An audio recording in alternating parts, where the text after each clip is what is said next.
All right, I think we reached a slowdown point here, so let's go ahead and get started. My name is Jenna Alexander. I'm the president of the Virginia PTA. Delighted to have all of you here with us today.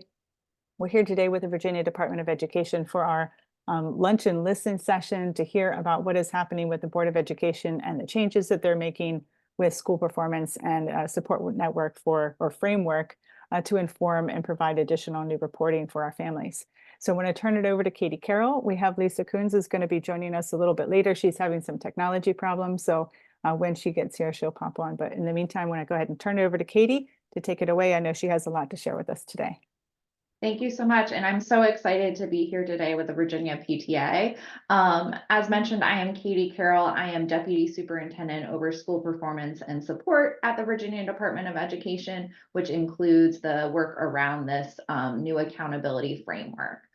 I have a presentation that we've been sharing across the Commonwealth around this new work that we're doing around accountability. So I'll be walking through that with you all as well, but really interested through, I know, the chat, as well as potentially the question feature. If you have any questions or thoughts as I'm going through that presentation, please don't hesitate to put those in. I'm happy to answer them as I can.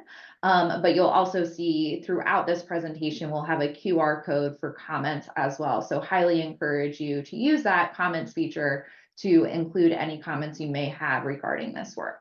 But I'll go ahead and get started. There we go. So first, I just want to start out by sharing with you the overall guiding principles that have been shared with at every single board meeting, as well as listening session that really has guided the Virginia Board of Education's work around this project. So there are 5 principles here that we continue to share and continue to ground ourselves in as we have these conversations. First being that in this work, our North Star is making sure we have high expectations for every student, while also ensuring that we make this new accountability or school performance and support framework as transparent as possible to the public.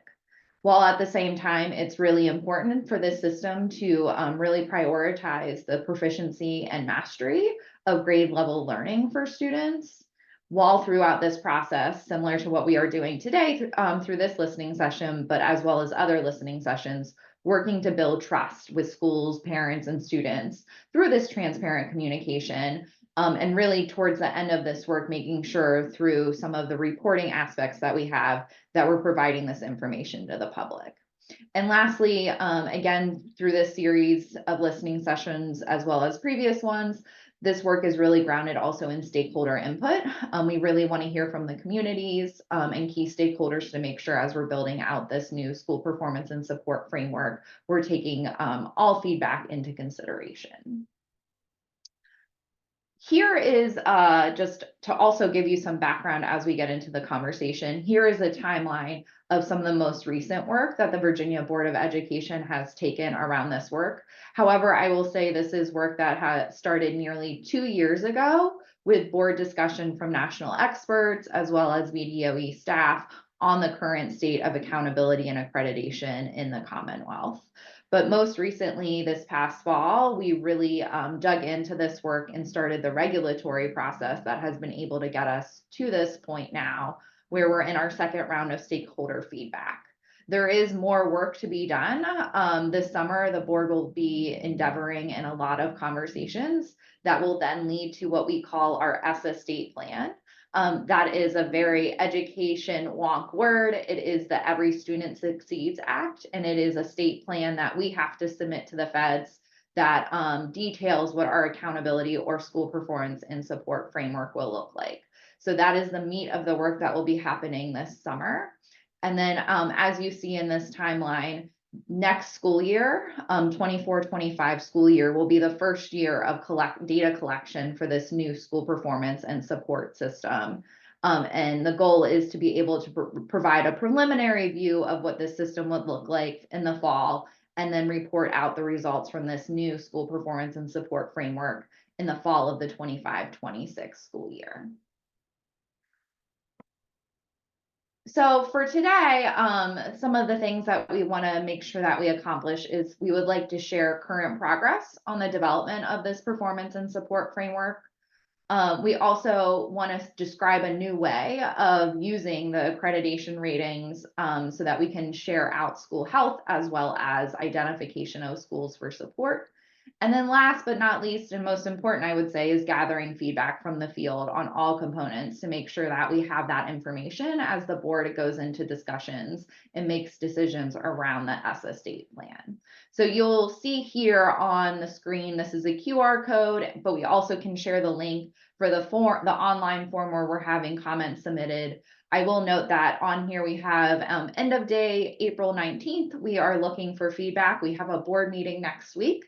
So we are quickly trying to gather feedback and report that out for the board next week. So please, if you are interested, provide your feedback via that form. And again, we can share the link as well. All right, we're gonna go ahead and get into more of the meat of the conversation, giving some more background. Again, please don't hesitate. Since I'm sharing screen, I can't necessarily see the chat or QA. So Jenna, if you don't mind jumping in, if there's anything I should pause, I don't mind being interrupted. Yeah, please do, everybody. Feel free to put your comments and stuff in the chat, and then I will make sure that we read them out. So don't be shy here. And I live and breathe this stuff too. So if there's certain things I need to say in a different way, please don't hesitate. I'm happy to explain it in other ways as well. But first, would just like to ground us in what we currently are doing. So this screen is showing our current accountability as well as our current accreditation systems. And as you'll see here in the center at the bottom, both of these systems are measuring outcomes and both are identifying two sets of schools for support. There are a lot of states that have both an accountability and accreditation system, but in most states, nearly all, the accreditation system is actually a system that is more focused on minimal operational compliance.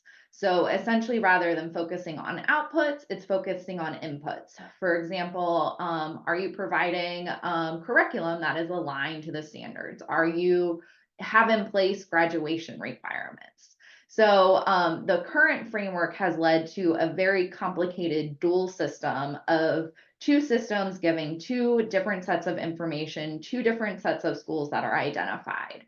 There is some overlap, as you see, it is a Venn diagram. There is some overlap in the information that is in both systems, but it is really, truly quite a complex system that doesn't provide, for one, schools and educators the information needed to really be able to determine the supports for schools.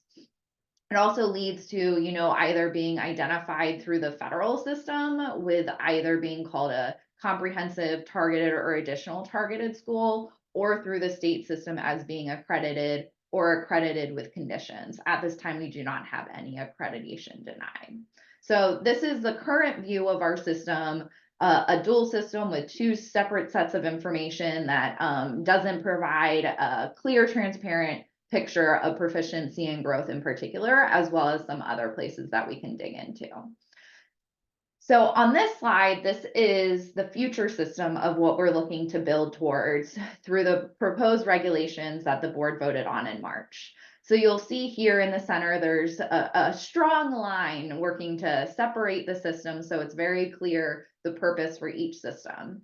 And I'll just start on the right with the accreditation system since we'll be focusing less on this and just to give a high level overview. So you'll see here on this system, you'll still have schools coming out fully accredited, conditionally accredited, or accreditation denied. But this is really driven on what we call the 8 components of the standards of accreditation, which are really closely tied to, as I mentioned before, minimum operational needs. So that, again, focused on inputs, what the school has in place to be able to operate as a school. On the left, this is where we dig more into what we traditionally call an accountability system, but we're moving towards calling our Virginia School Performance and Support Framework, because it's really important, that connection of performance of how the school is doing and then leading to support for that school through some work that our Office of School Quality provides. So I'll talk high level through this, but then we'll dig deeper into some of these areas as well.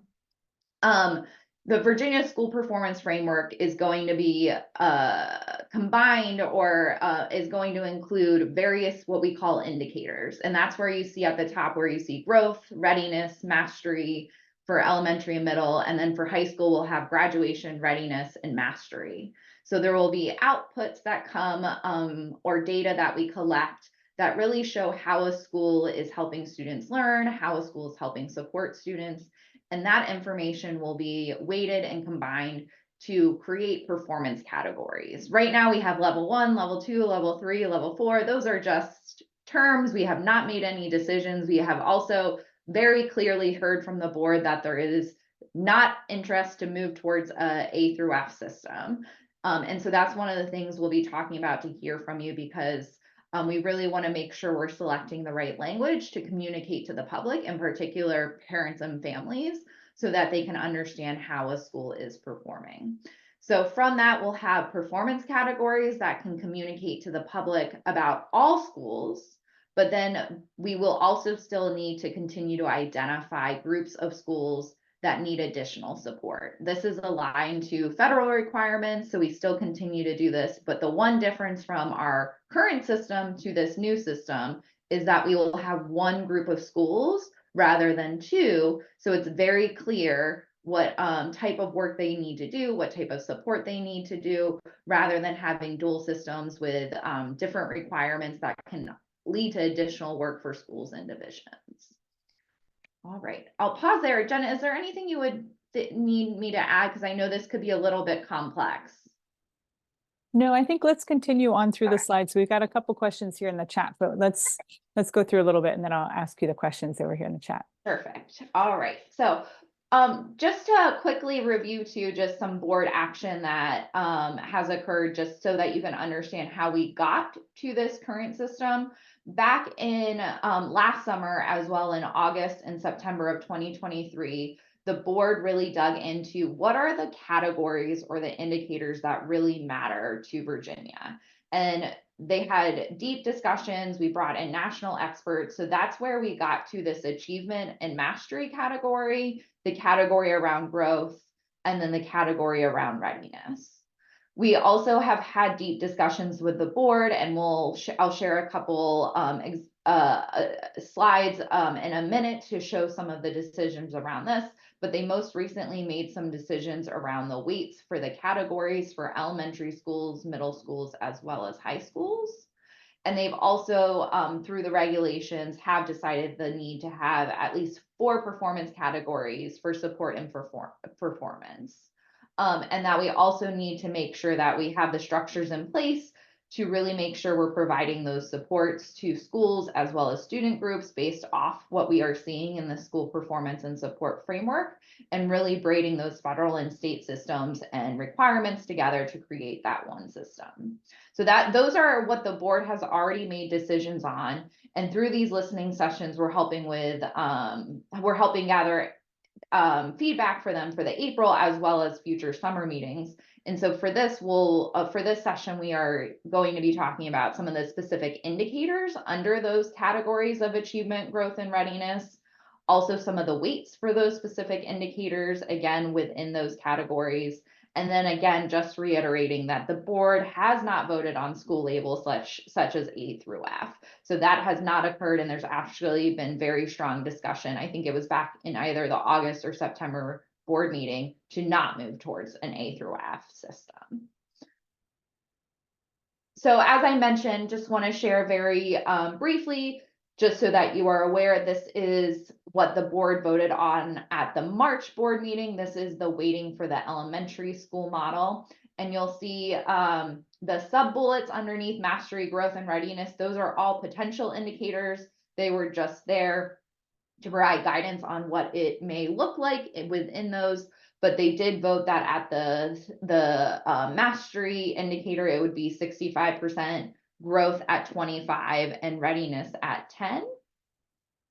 In middle school, they voted for mastery at 60, growth at 20, and then readiness at 20. So you'll see here where, as we go through from elementary to middle to high school, that the readiness indicator is increasing in weight, as it is something that as we prepare students to graduate, we want to ensure that they are ready for life after their K-12 career. So here we have graduation at 15%, mastery at 50%, and readiness at 35%. And you'll also notice here that we have switched out graduation. We have switched out growth for graduation.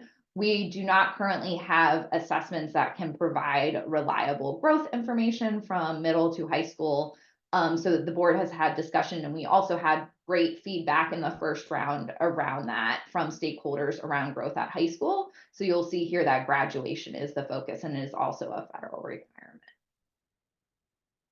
All right, so this is where we're going to transition a little bit more into what we would call a listening session, but I think here we might have chat. I'm not sure if it's possible to unmute and so forth, but we can definitely monitor the chat and take any questions. But for one of the areas that we are looking for feedback from through these listening sessions is around the mastery index.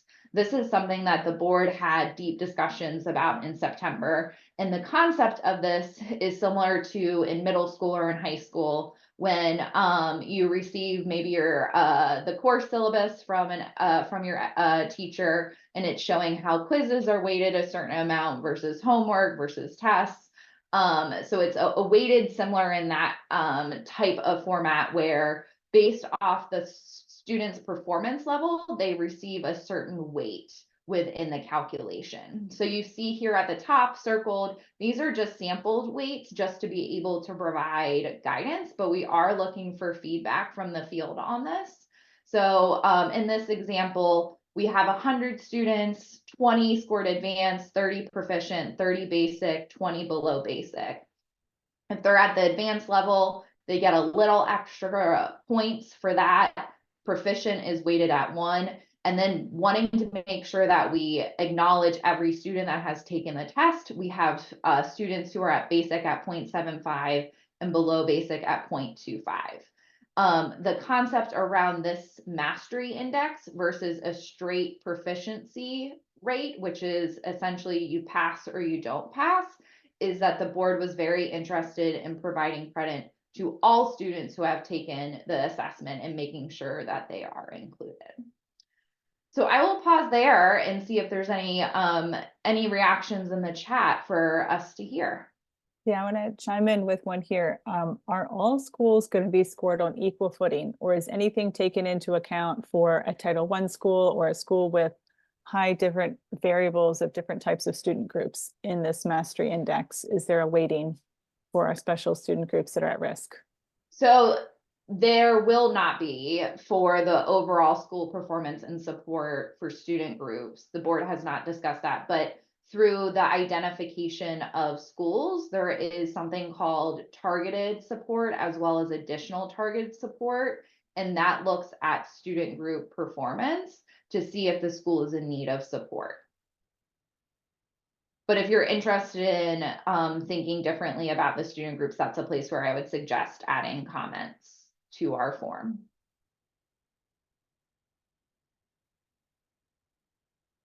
And then there's a couple of long ones that I want to come back to, but I think that next you're going to talk about readiness, and there's a couple of questions here that are about readiness. But I want to call out this one. So if a school has below standard results for several years, how are you going to go about supporting them, and what is going to be done to monitor them before they get into the at-risk category? And I think specifically they're saying, how is the Department of Education going to work with that school? Are you gonna, if you rank low in the mastery index, are you going to get support to the school division, or are you going to go directly into that school community and provide some sort of targeted support? And is the additional money that you're going to provide supplemental teachers to be able to meet that low performance need? Yeah, later in the presentation, we have more on supports, and we'll be talking more about supports with the board next week.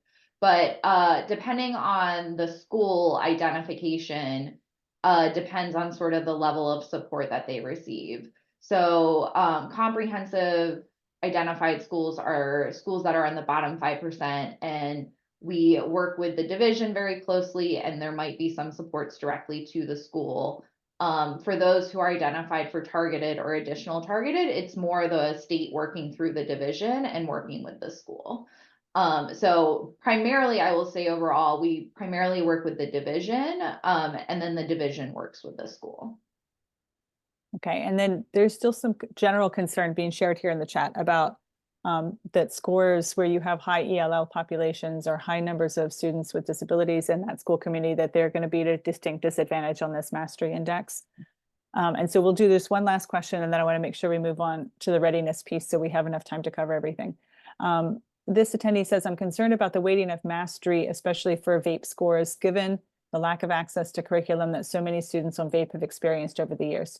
It's been 2 years where these students have been assessed on every VESOL. And current vape proficiency ratings do not mean that a student is actually proficient. Yeah, and would appreciate any comments that you can provide through the form on that, because the VAP weighting is something that the board will need to consider. So if you have any thoughts on that, would be very interested in hearing those. And I said one last one, but this is still a good one. I'm going to call it out too. How are these indices being measured? Is more testing being planned? And are you replacing the SOLs or revising them? So I think there's a couple of things in that question. So I think first, with the SOLs, we currently have new standards that were approved by the board, math back in August, and then reading back in spring, or I guess actually last month in March. So there will need to be work to update to make sure that the SOLs are aligned to those new standards. But I think we've heard consistently from the board that there is not interest in adding more testing for this mastery index. And so this mastery index would be based off the current SOLs. So we have 3 through 8 math and reading, and then science in grades 5 and 8. And then we would have the end of course assessments in high school that are federally required. So it would be Algebra 1, though there are some students who take advanced coursework for math. Science, it would be biology, and then for reading, it would be the grade 11 reading end of course exam. All right, and we'll move on to readiness, and then we've got a few more questions in here for readiness. Perfect. All right, and I think first though, we're going to take a pit stop, and talk about growth. And then I think the next slide will be on readiness. So one of the things that we really wanted to hear from the field about is around growth.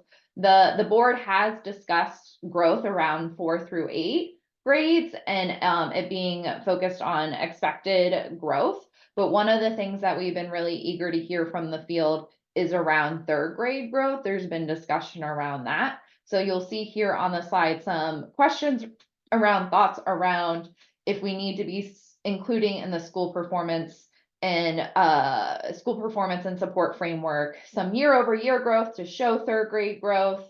What would that look like? What would be some of the measures that we would need to consider? You'll see on here VALS is included. That is a screener that's used in the lower grades, as well as will be included in some of the upper grades as well.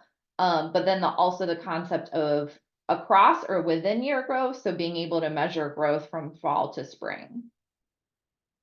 So this is an area, again, where we're looking for feedback of what interest there is this something that should be included in the new school performance and support framework?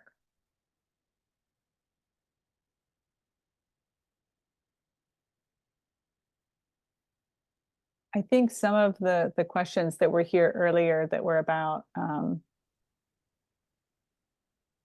ready, I think they were couched as readiness, but I think they're actually also growth comments here, because it was saying, is a school going to be held accountable or get some sort of recognition for if a student enters behind but makes progress?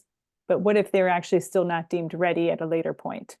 So even though the student has shown growth, they might still be behind. And how is that factoring into the performance framework? Yeah, and so this is where that will come in. And I think one of the things to also really stress that I briefly said earlier is right now, our current system doesn't truly measure growth for all students. our current system is only focused on measuring growth for those students who did not pass or were not found as proficient or advanced on our SOLs. So this growth measure that we are talking about would be for all students, and it would have an expected growth based off previous assessment results from the student of what we were expecting them to meet.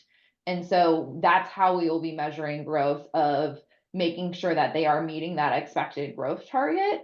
And so we will have it now separated out where we have the mastery index and then we have this growth metric. So we're able to look at both separately and have that both are extremely important information about telling us how a school is helping students learn and supporting students.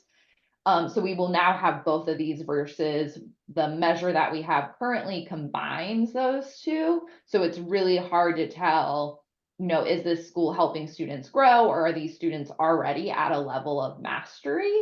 And so that's one of the really, really exciting things about this. So hopefully that gets to your question of, yes, this new system will have a measure of growth for all students to be able to show what the targets, the growth targets that they're working towards, as well as that mastery.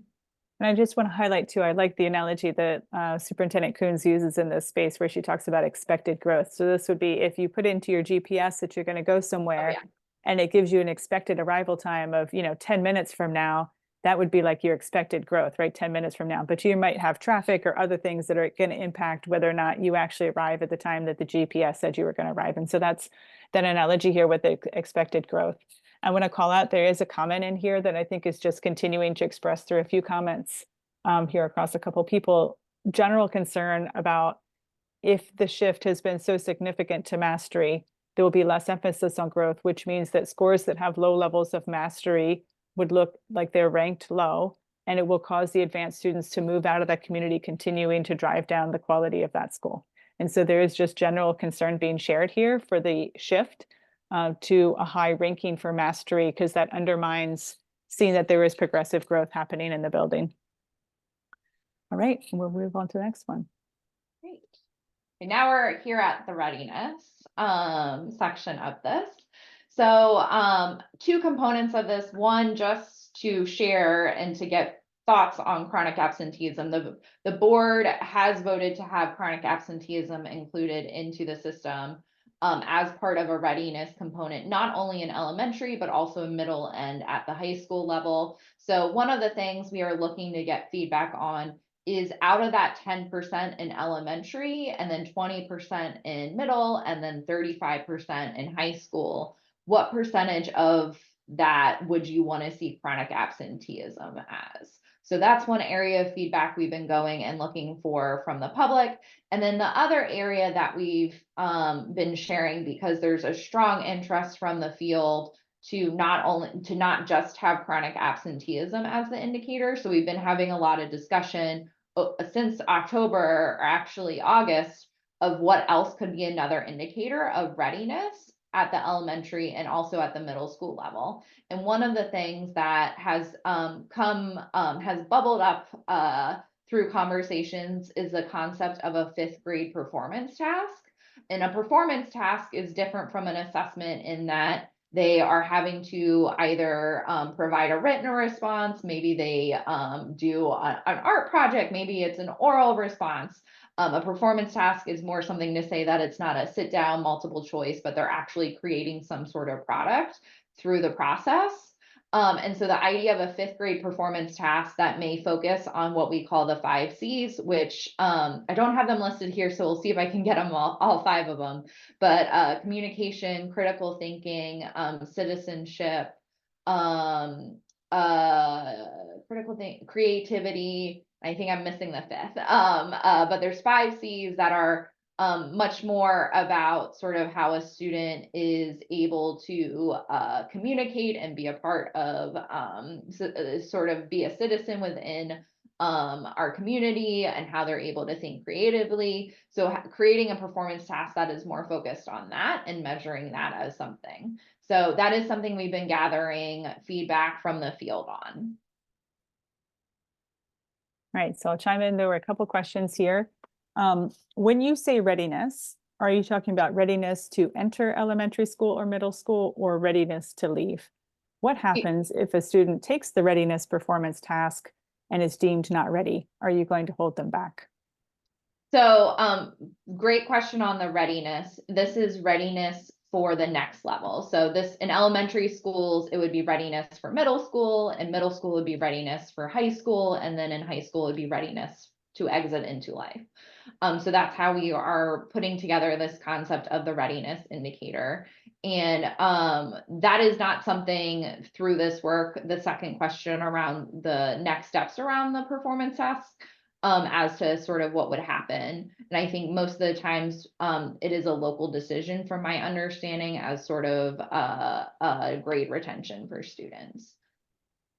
And so just to be clear, we're talking about an additional assessment in addition to the fifth grade SOLs being added in. Correct. Correct. This comment says, I'm concerned about holding schools accountable for chronic absenteeism. Could you establish a best practice for how a school should follow up with families and hold the schools accountable for following these guidelines for best practices in absenteeism, rather than judging a school based on whether or not the children come physically to school? And I'll share, there's a ton of work going on around chronic absenteeism at the state level. And happy, I think, Jenna, if people are interested, we can share out. We have a chronic absenteeism task force. There's a lot of work that's been going on with All In. So happy to share some of the work that's been going on there. If chronic absenteeism absolutely must be included, and I think that's also a question, like, what is the lowest minimum of chronic absenteeism in a weighting scale that can be included? And is it because you're trying to diminish chronic absenteeism that you're adding this new test? And then it goes on, is the VDOE planning to provide for schools with high percentages of students with disabilities, especially those that have programs like enhanced autism, of IDS, who have chronic illnesses that keep them regularly out of schools? Those families may want their children in school, yet face barriers to do so, and homebound instruction can be overly burdensome. Neither the school nor the family should be burdened because of a chronic medical issue that's beyond both the families and the school's control when it comes to assessing the school quality. No, appreciate those comments. And I know there's definitely situations where there are reasons for a student needing to not be in school and doing everything possible to have them in school. And I think one of the biggest things is we really want feedback on at what level should we be weighting chronic absenteeism in this system. And is there a minimum that the federal accountability system lets you take it all the way down? 5%, 2%? Yeah, I can't think of I can't think of a minimum that the feds haven't stated at this point. I think most have done 5% at the bottom. But it would be a negotiation with the feds if we decided on a different level. But I can't think off the top of my head of a state that's lower than 5%. There might be a state lower than 5% though. And so is, like, within this readiness category then, like here in the elementary school, it's weighted at 10%. What is the weighting in between chronic absenteeism and the fifth grade performance task? That's what we're looking feedback for. So if you have thoughts of sort of what you would want the fifth grade performance task weighted at versus the chronic absenteeism, that we would love those comments. And then if you didn't have the fifth grade performance task and that completely went away, and then you instead were left with chronic absenteeism, would you consider reweighting the growth to be higher? So you would reweight growth versus mastery, and then it would just be, for instance, chronic absenteeism, right? Like the whole point here of this readiness category and adding in the new test is about reducing chronic absenteeism. That would be a question for the board to reconsider. Okay. And then this is, are you accounting for adapted curriculum in the additional fifth grade performance task? That is definitely something we've heard a lot of feedback of, making sure that we can consider all students and ensure that all students are able to participate in the performance task. Can students opt out of the performance task? And how are you going to deal with that? That is a great question. I think we are still in the stage of concept of building this. So I think that would be down the line of understanding how the implementation of this would go about. And then the carry-on question that maybe isn't to this slide, but I know is a broad concern consistently across our family groups is, A lot of students and families prefer to opt their students out of the SOL test. This is a pretty common practice in some areas and for some students. How are you going to manage that in this accountability system? Are you going to treat it as the school getting a 0, like they got the lowest rate, or are you going to actually set up a system that allows those children to opt out without impacting the school? That is something that we've heard a lot of feedback for, and the board will need to have a discussion around participation rate. I will say that because we are marrying our state and federal systems together, we like there's a 95% federal participation requirement, so we would have to include at least 95%, if not more. But that is an area where the board will need feedback in to consider. So if you have thoughts on participation rate and how, based off federal requirements, you would be interested in seeing the board approach that. And then let's move on so we can make it through some of the other slides, and I'll come back. All right, so we're moving to middle school, and then we're staying in readiness for this as well, since we've already talked about the mastery index. But again, similar to the last discussion, here we have readiness weighted at 20%. Again, we'll have chronic absenteeism in middle school. So if there's any thoughts on, out of that 20%, how chronic absenteeism should be weighted, we're really interested in hearing that. And then two things, it's not included on this slide, but we have heard a lot of feedback about additional measures in middle school that include all students. So you'll see here that we have advanced coursework. And we've received feedback that there's a need to include other metrics as well, or measures that can include all students, because advanced coursework is not necessarily the only measure of being ready for high school. So one of the things that we quickly created, I think last week, was another performance task that would be potentially at the 8th grade, that would be focused on either, again, the 5 C's or career exploration, and really being able to see how students have throughout their middle school career been able to explore different career opportunities. So just want to stress that it's we've heard a lot of feedback about it not just being advanced coursework, and so we do have the other thought around a performance task. So would be really interested in hearing thoughts, one around again the chronic absenteeism weighting, but then also thoughts about utilizing advanced coursework by the end of 8th grade as a measure for readiness for high school, as well as adding components that also provide a broader look of readiness in middle school.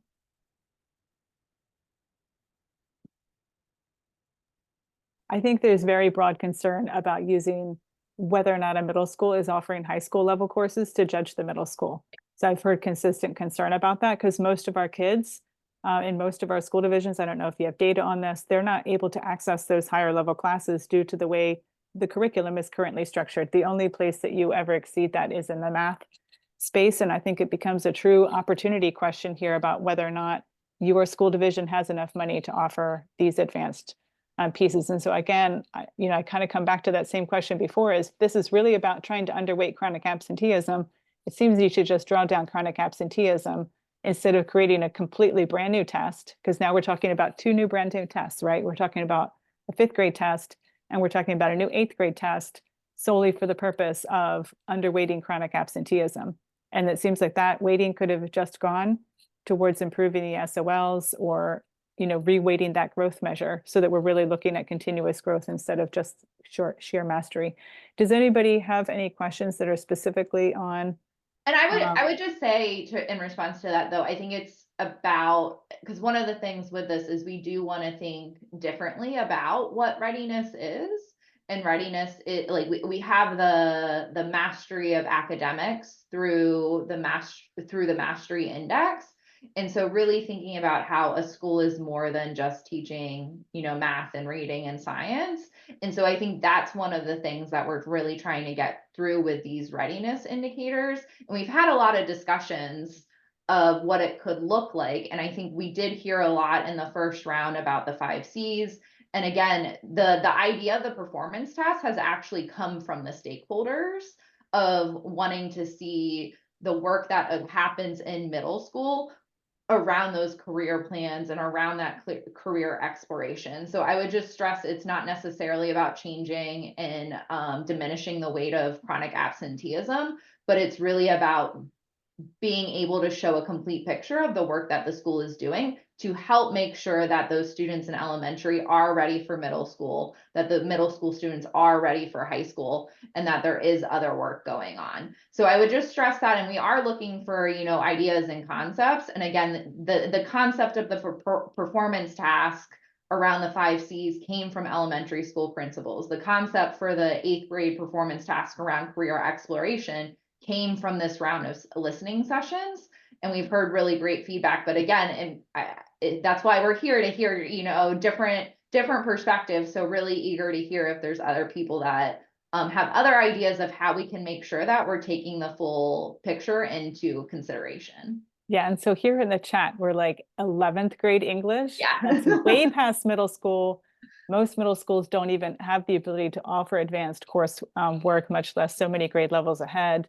And then again, somebody else saying, we don't even have teachers in our classrooms to meet the current need, much less offer advanced classes. Some are getting those classes online and it doesn't work. And so there's just, some broad concern being shared here about these new assessments and the readiness indicator. Here's another one. In regards to middle school readiness, to what degree would advanced coursework maybe also include a foreign language or earning an industry credential? Yeah, which we've heard historically that. was a high school. Yeah, and we've heard that feedback of almost like a mini high school readiness and middle school. And we've heard that feedback of, math and foreign language are the places that would be the places to focus around advanced coursework and not necessarily the science and history. So that aligns with a lot of the feedback we've received. Right, and the arts, right, like band and some of those other opportunities. All right, we'll move on. Okay.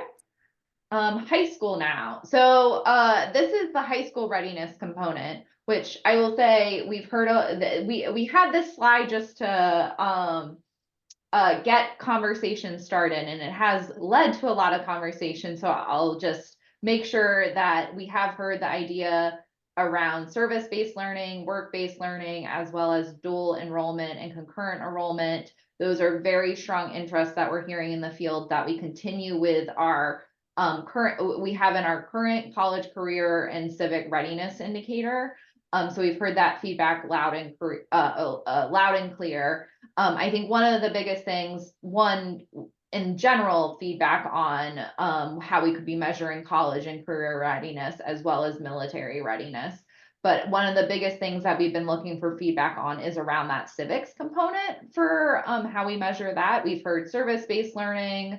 We've heard, graduation CAP projects, but really looking to make sure that this readiness indicator, that we're building this in the right way to take into consideration all of the different ways that a student could be leaving high school ready for their next step, but then also taking in consideration that civics component as well.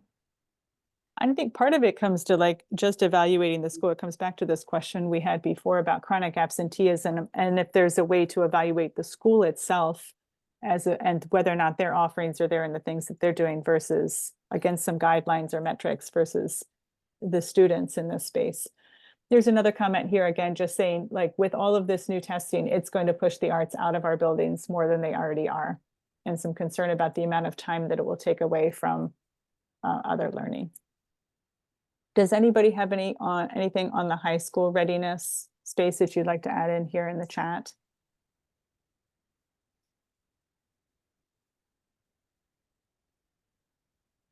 Okay, we're ready to move on then.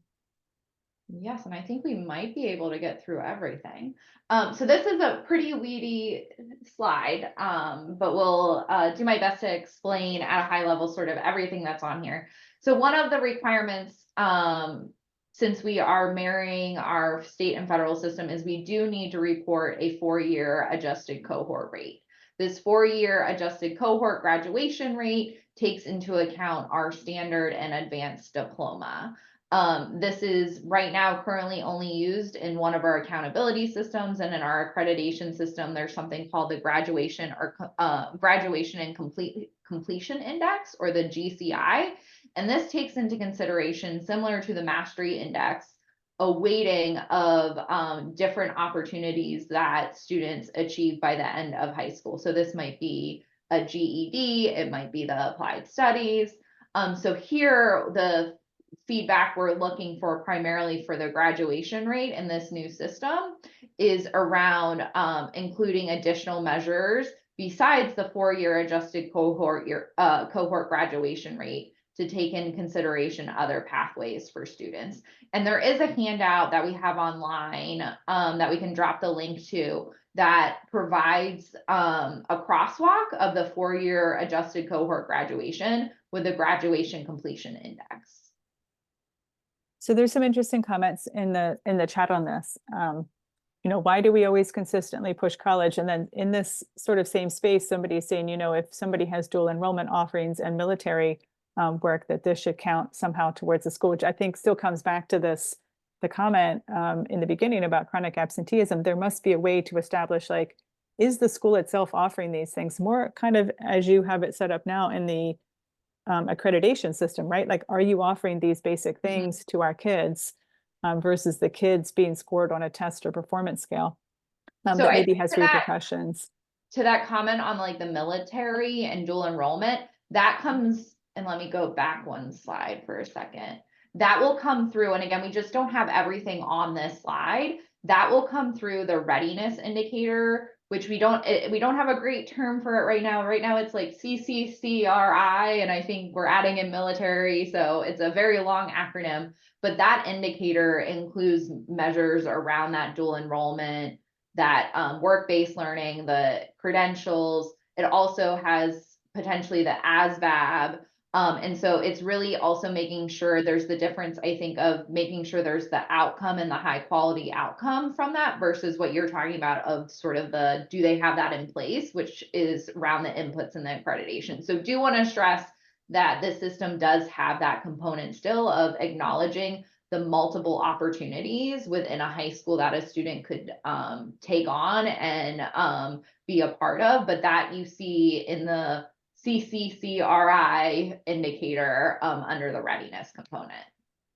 All right, and then there's another last comment here before we move on is, do you have any data on the number of students that are typically taking AP and dual enrollment classes? And by shifting to a higher weighting of these, are you actually going to wind up penalizing a large number of schools whose kids are really just exactly on track, meeting the basic standard of what should be done and not doing the advanced coursework? Yeah, we do have data on that. I don't have it on hand. But I think again, with the readiness indicator, it's not just about, it's a balance across that there are multiple pathways in the high school readiness indicator. It's not just about AP and dual enrollment, but it's also about that opportunity of going around the path of getting associate's degree and industry recognized credentials, and then also that pathway of going and participating in the military. So stressing that the readiness indicator really thinks about the different pathways that students may take in high school and not just forcing everyone into one pathway of potentially like the AP IB. All right, and I know I want to specifically have you get to the last couple of slides, but I'll just add in the last comment here is just about publication of graduation information separately for students with disabilities. Is that a question? Reporting that information? Yeah, separately publishing it. Yes, yes. And that's one of the things through the system we might, through what we currently have as the school quality profiles, of being able to more clearly report out information based off of student groups. All right, we'll move on to your last couple of slides here. Yes. So 2 slides on this. This is getting to the communication around the system. So we've been talking sort of in the itty bitty gritty of sort of all the different measures and how this will then all aggregate up into one communication of how is the school performing? How is the school supporting students? So a lot of states use different categories. And so on this screen, we have just 2 examples. We have the Illinois example where they use language around commendable, targeted support, comprehensive support, intensive support. They also have an index score. as you'll see where it says 79.52. Then there's Maine, where they primarily use language of emerging, developing, meeting, excelling. And then underneath, they provide a narrative around what that means based off that performance level. So on this next slide, this is again just for reaction and just for conversation. There has been no decision made on this. This is sort of with the four performance categories, a couple different options of, we could be using colors, we could be using categories with numbers, we could be using language such as comprehensive support school, or like Maine of saying emerging or developing. So this is one of, I think this is a really critical area because this is truly how overall the system is going to communicate to the majority of people of how a school is performing. And so we're really looking for that feedback of what is it, or how should we be communicating this? And I will say, there are two groups of schools on the colors we've learned. There are people who like them and there are people who do not like them. So that is an area where there is sort of a clear division. But I will say this is the area where we've heard a lot of feedback around communicating clearly and succinctly and focusing on the supports. So we'd be really interested in sort of any thoughts that there are around how we can be communicating to people like you, as well as other community members, about how a school is performing. And so first, could you speak to us a little bit about, right, there is the intent to align with the ESSA system, right, which has 3 levels. Can you talk about why you're creating a system with 4 categories as opposed to just staying with what the federal requirement is on the 3 categories? So the 3 categories are specific to support. So those are the schools that we are going to be directing funds to be able to get additional supports. And one of the biggest things throughout all of this work is that communication and transparency need. And depending on sort of where the board determines about the support levels provided to schools, there's still a need to be able to communicate more broadly and in more precision to the public about how all schools are performing. And so through these performance categories, it will be able to provide more in-depth and more detailed information to the public rather than focusing on that. Right now it's 13% of schools. So you're either identified in that group or you're not. It's similar to the accreditation where you're either accredited with conditions or not. And so that support area is because it's the schools that are in the need of the most support, either as an entire school or for student groups. It is a much smaller group of schools. So this performance category of 4 levels provides an additional layer of clarity and transparency to the public so that it gives more information of not just being identified or not. And so just to be clear, there's no direct correlation, for instance, between level 3 on the federal accountability scale and what you might call level 3 on the state level scale. So that you're talking about the current system now. I'm talking about in your proposed system, right? The federal accountability has 3 levels. One is the students' needs are met, they're doing great. One is you need focused support for a particular student group. And one is the entire school is struggling and needs support. Yes. And so here, if you look at these grades, right, they're also the entire school needs support. We need support for one student group. All the student needs are being met. And then you've added in a 4th category. So that's why I'm asking, are the federal levels like level 3 equals level 3, level 2 equals level 2, level 1 equals level 1. And then you've basically got your 4th category is, did you get the bonus questions right? Right? It's like the extra credit question. So we're saying like, if you're doing the normal, everything that you're supposed to do, you're always going to be, here it would be category 2, meeting the needs of students. And only those that are able to answer the extra credit bonus questions are getting the 4th level. So I guess we're like, why are we doing 4 levels? Yeah, that's the feedback we're looking for of sort of what these levels would be saying. And just to clarify, the federal levels are a little bit more, they're not category 1, 2, or 3. They're the comprehensive, targeted, and additional targeted. And so that would be the decision of, is that how you would want to see the 4 categories, or would you want them to be more nuanced? Right. So here we've got, I think words and colors are good. Sometimes some folks might be colorblind. How is this going to be funded? If the schools that need help, will the locality need to come up with the additional funding? We're already historically underfunded by the state. And the fact that we're not paying our teachers enough, this becomes very unclear about whether or not it's going to actually help our schools. Yeah. I suggest that the classifications on the screen, which you're like a slide back, will continue to exacerbate segregation and economic disparity because people will make an assumption based on the label and they won't read into the further research of the school, which is that placemat presentation, right? Where we can actually there's no summative rating. We just see exactly how the schools are doing within each of the spaces. There's another comment here that says 3 levels is enough. Highly successful just gives more credit to the influential areas that have economic power and that they can afford outside tutors, or certain neighborhoods that may have additional tax basis.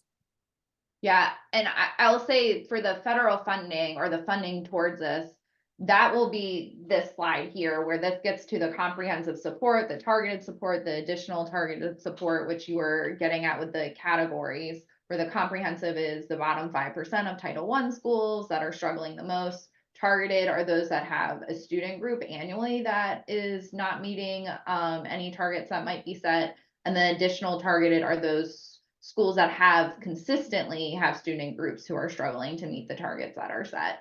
And we receive, it changes because it's a percentage, but roughly there's $20 million from the federal government that we're able to allocate to divisions to support these 3 schools. So those funds will be the funds that will be going to these schools. And that is one of the questions that the board will be considering next week of, how do we go about supporting those schools? Do we want to identify a large swath of schools and maybe not be able to provide those schools as much support through human resources of staffing as well as federal dollars?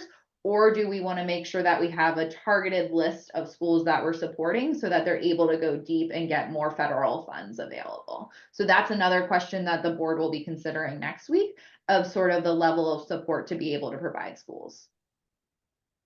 Yeah, I think kind of the general question that's been running through this entire time has just been whether or not there's going to be state funding to come in and support the schools. Yeah, and I will say that's one of the things when you think back to my original slide of our current system, how we have 2 systems, we don't get state funding to support schools that are not accredited.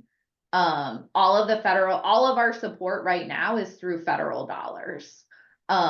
So just hopefully that helps understand sort of, there's 2 systems. One has all the dollars behind it and the other doesn't. And so we're trying to make sure that we're aligning the system to where we're able to have the most support through those federal dollars that are provided. I know we're almost at time, and we actually covered all of the slides because Jenna, you were an awesome facilitator in keeping us moving. So really appreciate that. But let me just go to the last slide just so that we can have the QR code back up again in case you're interested. But really, we are gathering a ton of feedback. And again, there's a lot of different opinions across the Commonwealth on different things, on things that you would not expect there would be different opinions on. So really encourage you to submit your feedback so that we can have that in writing. We can also hopefully get the chat from this as well and include that in some of the feedback, but really appreciate your time. I love this topic. I find it to be extremely important in making sure that we're communicating the public and we're helping schools as well. So really appreciate your interest in this topic and joining us for this conversation. Wonderful. Well, thank you so much for being here with us today, Katie, and sharing all this great information. We're definitely going to save the chat here. I put the link back in over here in the comments for you guys so that you can go out and see the big full page that has all of the resources related to this topic. Please do send in your comments. We'll be looking to see the new materials that I'm sure will come out in support of the next Board of Education meeting. And I want to thank everybody for your time today. We did record this, and so we're going to be putting it on YouTube so you can share it and look for it later too. All right, everybody, thanks so much. Have a good afternoon.